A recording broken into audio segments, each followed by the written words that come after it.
Hello everyone. In this video, I'm going to show you a number of ways we can crystallize or temper chocolate. So there are basically 4 ways of crystallizing chocolate. One is seeding, second is through the microwave, third is tabling, and fourth is with Mycryo, and we'll talk about that in more detail. So let's quickly talk about the equipment we need to crystallize or temper chocolate. So in front of us we have a stainless steel bowl. We can also use glass or plastic. I find that plastic is better because of its heat retention. We also have a plastic spatula, a bowl scraper, a infrared thermometer, and a probe thermometer. In this first crystallization method, we're going to use the seeding method. In front of you we have 2 bowls, roughly 500 grams. So I have 20% reserve, meaning there's 400 grams here and 100 grams here. In this seeding method, I want to be able to melt the majority of the chocolate first to 45 degrees, and then I'm going to fold in or stir in the remainder and then to reach a certain temperature. Let's get started. I have an induction with a small pot with a little bit of water, and what I'm going to do, I'm going to heat up the water and then I'm going to put the chocolate over top and we're going to melt the chocolate. So as you can see, the water is starting to boil. I'm going to turn it to its lowest setting and I'm going to add my chocolate on top.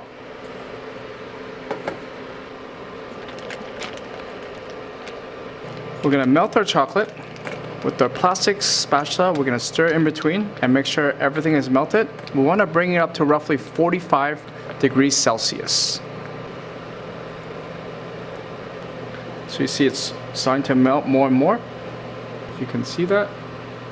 46 degrees. Give it a stir.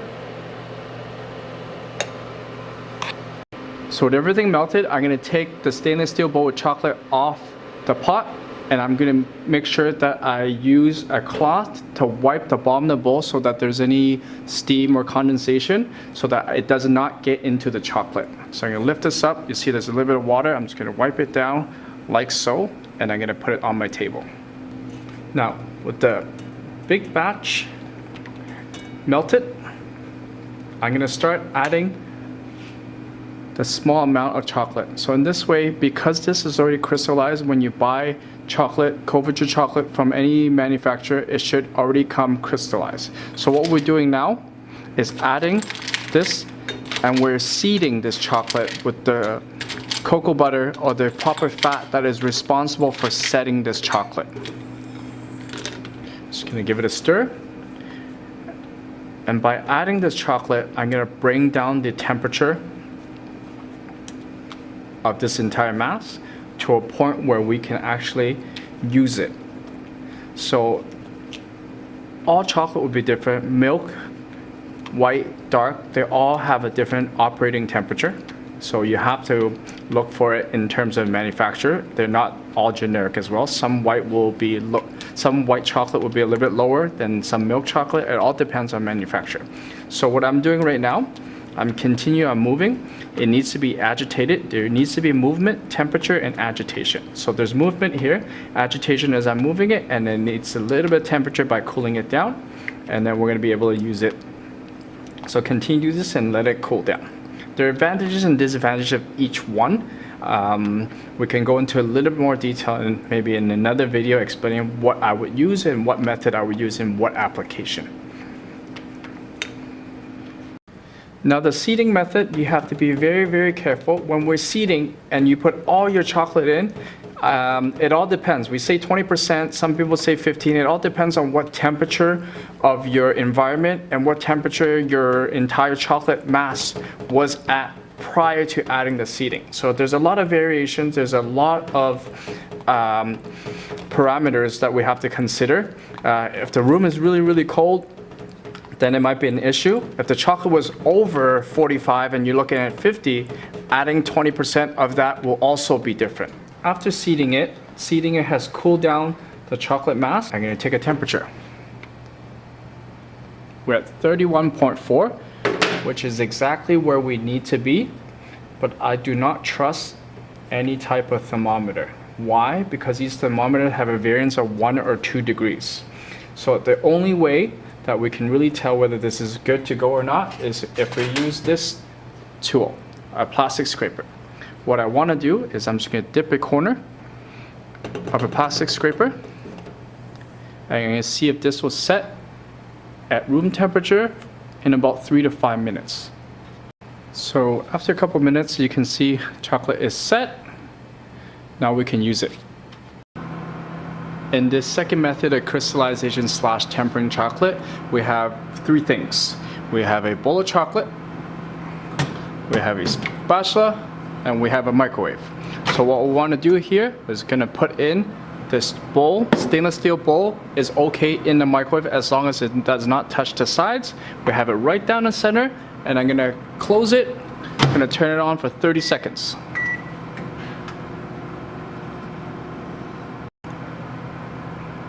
After the first 30 seconds, we'll have a look. Nothing really happens in the first stages. So I can still toss my chocolate. I'm going to put it back in for another 30 seconds.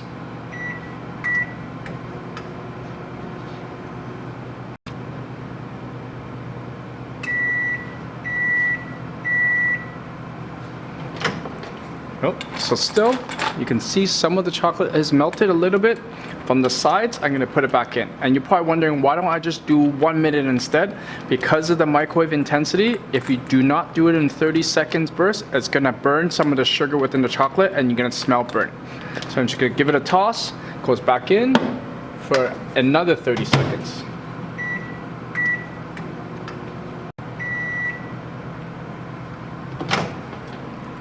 Let's have a look. It's starting to melt. Now this is how many? 3 30-second bursts, and just stirring in between.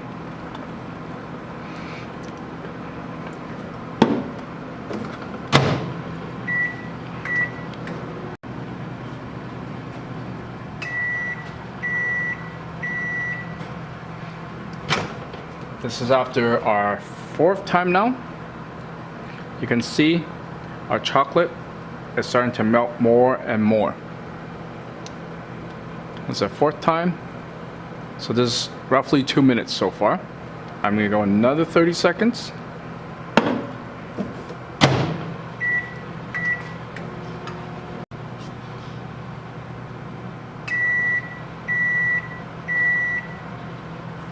Let's have a look now. You can see now the majority of the chocolate is melted. Now at this point, I do not want to go another 30 seconds because it's almost melted. So because most of this is already melted, I'm only going to put it in for 10 seconds at a time now.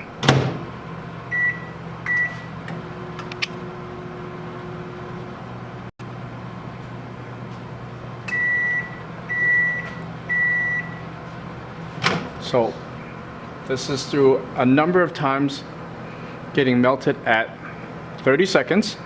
With the majority of everything melted, I'm just using 10-second bursts now. I have my thermometer here just to check the range at which we are at. We're at 35.6 degrees. I'm just going to give this a stir. Now I do not want to go really high, more than 37 or so. So if I just stir this in, I think we will be at the right temperature at which we have to use it at. So using the microwave method, we had a bowl of chocolate. I'm just doing 30-second bursts in between, stirring in between. And now, once everything almost melts, I'm going to decrease my time to roughly 10 seconds at a time, or even 5, depending on your microwave. And then I'm just going to stir in everything. So right now, as it is, we're at 33.4 degrees. Now we're just going to wait for it to come down to the right temperature, and then we'll make another sample, and then that is it. So as you can see, the chocolate is starting to set. We can use this chocolate now. So in this method, we're going to crystallize chocolate using the temperature curve.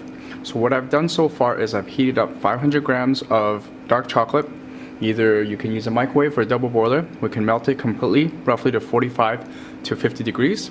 Next thing we want to do is actually pour it onto a granite / marble surface, and we're going to temper it using the marble. So with the chocolate melted, I'm going to pour on the marble. You don't have to pour everything. So what we want to do is actually cool this down, and then we're going to add it back to our chocolate mask.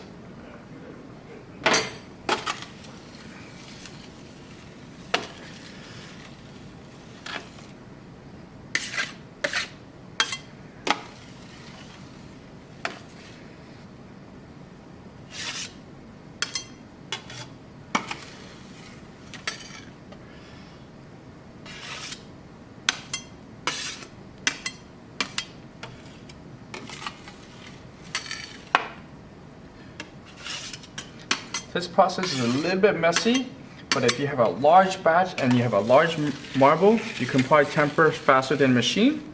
And this is a preferred method if you're doing big batches. It does get a little bit messy, as you can see, but you can also see that as I'm moving the chocolate around, it's getting thicker and thicker and thicker. And it's starting to have the crystals. And then what I want to do is, using this, I'm going to add it back in to my existing mass or the chocolate mixture. It's going to give it a stir.